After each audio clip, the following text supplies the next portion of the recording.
Good morning, October 9th. Today we are in chapter 32 and 33 of Isaiah, and then we're starting in Colossians.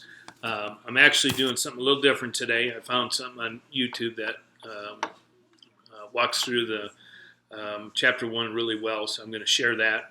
But 32 and 33 is really just the prophecy of Hezekiah that helps direct towards the kingdom of the Messiah in the house of David. So kind of the same kind of reading for Isaiah, but take a look at the video here and let me know what you think.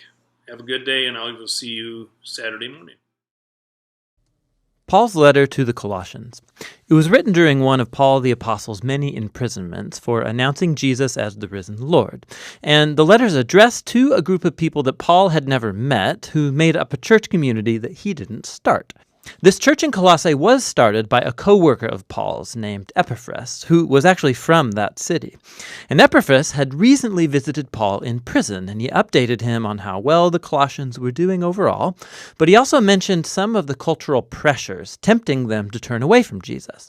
And so Paul wrote this letter to encourage the Colossians to address the issues that Epaphras had raised, and then to challenge them to a greater devotion to Jesus. The letter's design and flow of thought are pretty easy to follow. The opening movement focuses on Jesus as the exalted Messiah. Paul then goes on to show how his suffering in prison is for the exalted Jesus. And then he addresses the pressures tempting the Colossians to turn away from Jesus. After this, he explores the new way of life that Jesus' resurrection opened up for them. So the letter opens with two prayers. Paul first thanks God that he learned from Epaphras that the Colossians have been totally faithful to Jesus, showing love for God and their neighbors, all because of the hope they have in the new creation that Jesus has in store. And so he moves on to pray that they would grow in their wisdom and understanding about Jesus. And then Paul has placed a poem here to help the Colossians and us do exactly that. It's the centerpiece of chapter 1, a poem all about the crucified and exalted Messiah. It has two parallel stanzas, and it's crammed with language and imagery from the books of Genesis and Exodus, from the Psalms and the Proverbs. The first stanza explores how Jesus is the true image of God.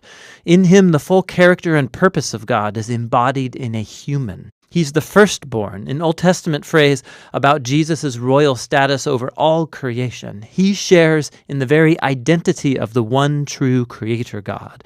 And by him, all reality, all powers and authorities, spiritual and human, have been created.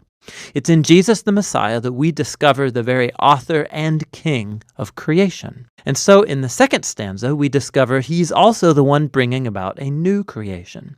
He's the head of a new body, which refers to Jesus' people, who are the new humanity, of which his own resurrection existence is a prototype. In him, God's glorious temple presence dwells, and so it's through Jesus' death and resurrection that God has reconciled himself to humanity, to all spiritual powers, to all of creation. It's a remarkable poem, and Paul will keep referring back to it as he goes on in the letter. So he first shows how the truth of this poem transforms his own experience of suffering in prison. He's being punished for announcing to the Greek and the Roman world that Jesus is the resurrected Lord and King of all. And so his suffering, he thinks, is not a sign of defeat. It's actually his way of participating in Jesus' own suffering done as an act of love. And so his hardships are actually a cause for joy. He's imprisoned for the surprising news that Israel's resurrected Messiah is creating a new multi-ethnic family. And more, just as the divine glory dwelt in Jesus, so Jesus dwells in and among his international family. Or as Paul says, the Messiah is in you all, the hope of glory.